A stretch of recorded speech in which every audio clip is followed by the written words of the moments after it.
Hello ভাই বোনেরা, সুখে নিরে দুপুরের খাওয়া দাওয়ার ভিডিওতে তোমাদের সকলকে স্বাগত জানাচ্ছি। আশা করি তোমরা সবাই ভালো আছো, আমিও ভালো আছি। তো আজকে দুপুরের খাওয়া দাওয়া দেখে নাও। আজকে হচ্ছে মাছের ঝোল হয়েছে। আজকে আমি না শুকনো লঙ্কা গুঁড়ো দিয়েছি অনেকদিন বাদে, যেহেতু পেঁয়াজ রসুন দিয়ে করেছি মাছটা। বেশি মাছ নেই, এখানে 4 টুকরোই মাছ আছে, আলু আছে, কি বলে কাঁচা লঙ্কা দিয়েছি, কিন্তু শুকনো লঙ্কাটাও দিয়েছি যাতে রঙটা আসে। আর এটা হচ্ছে লাল শাক, এও আজকে পেঁয়াজ রসুনের গল্প। তো লাল শাক আমি কীভাবে করি সেটা তোমাদেরকে আমি দিয়ে দেবো, ভেরি ইজি, ঠিক আছে। আর খুব টেস্টি হয়, খুব টেস্টি হয় এটা খেতে। একটু পেঁয়াজ লাগে, রসুন লাগে, আর কোনো কিছু লাগে না, একটু হলুদ নুন, ব্যাস, আর কিচ্ছু লাগে না। তেল তো লাগবেই।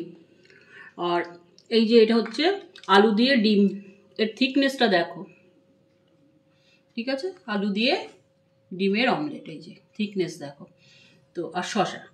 আর ভাই বোনেরা, এইটা ওর বাবা খাবে না, কারণ ওর বাবা ডিম খায় না ভাই বোনেরা। ওর বাবার ডিম খেলে হাতে অ্যালার্জি হয় খুব কম। ওর বাবা সাদাটা খায়, ডিমের কুসুমটা খায় না। অ্যালার্জি মানে কি, সে স্যালাইন ওয়াটার দিয়ে হাত ধুতে হয়েছিল একবার, এত ঘা হয়ে গেছিল। ওর বাবা খায় না, এই জন্য ডিম একদমই খায় না। আর ভাই বোনেরা, সাধু আজকে জানো পাঁচিল টপকে বেরিয়ে গেছে। রেখেছিলাম সকালে, ওষুধ খাইয়েছি, ওষুধের পরিমাণটা, ওর চিড়েটা কম হয়ে গেছিল, দই বেশি চিড়ে কম। ওর বাবা বলছে আরো চিড়ে দিতে হতো। এবার একটু গন্ধ স্মেল এসছে বোধহয় ওষুধের, ওষুধটাকে না ওর পুরো খাবারটাকে খায়নি ভালোভাবে। আর শুধু নোংরার মধ্যে গিয়ে শুচ্ছে, শুধু ড্রেনের ওখানে আমাদের ঠান্ডা ওই জায়গাটা গিয়ে গিয়ে গিয়ে গিয়ে শুচ্ছে বালি সরিয়ে সরিয়ে। আর তারপরে পরে দেখি সে পাঁচিল, সে 5 ফুট উঁচু হবে বলো আমাদের পাঁচিল, 5 ফুট উঁচু পাঁচিল টপকে চলে গেছে একদিকে। ওটাই 5 ফুটটাই কম, ওই 5 ফুট উঁচু পাঁচিল টপকে বাবু চলে গেছেন। এখন দেখছি এই সিসিটিভি দিয়ে দেখছি যে বাইরে ওই বসে আছে, মুখের সম্মুখে বসে আছে। তো জানি না ও কি মানে কতটা সুস্থ, কিন্তু এইরকম বদমাইশি আরম্ভ করেছে। আর ওষুধ নেই, 4টে ওষুধ খাওয়া হয়ে গেছে তার। আর ভাই বোনেরা, আরেকটা হচ্ছে কালকে আমি বিরিয়ানি, শটাং বিরিয়ানির রেসিপিটা দেবো, ওটা তোমরা করবে বাড়িতে যে কেউ আসলে।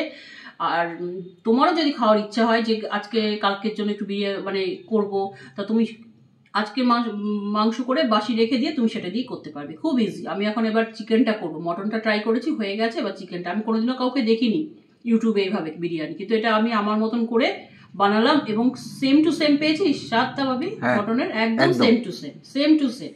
তো কালকে চিকেন আনবো, কালকে চিকেন হবে, কিন্তু বিরিয়ানির চাল বাড়ন্ত, সুতরাং হবে না, বিরিয়ানিটা করতে পারবো না ভাই বোনেরা, আনতে হবে জিও মার্টে গিয়ে। তো আজকের মতন ভিডিওটা এইটুকু, ভালো থাকবে, সাবধানে থাকবে। আর এই রেসিপিটা আমি দিয়ে দেবো, লাল শাক আমি আমার মতন করে কিভাবে করি সেটা। আর কালকে কিন্তু শটাং বিরিয়ানিটা দেবো।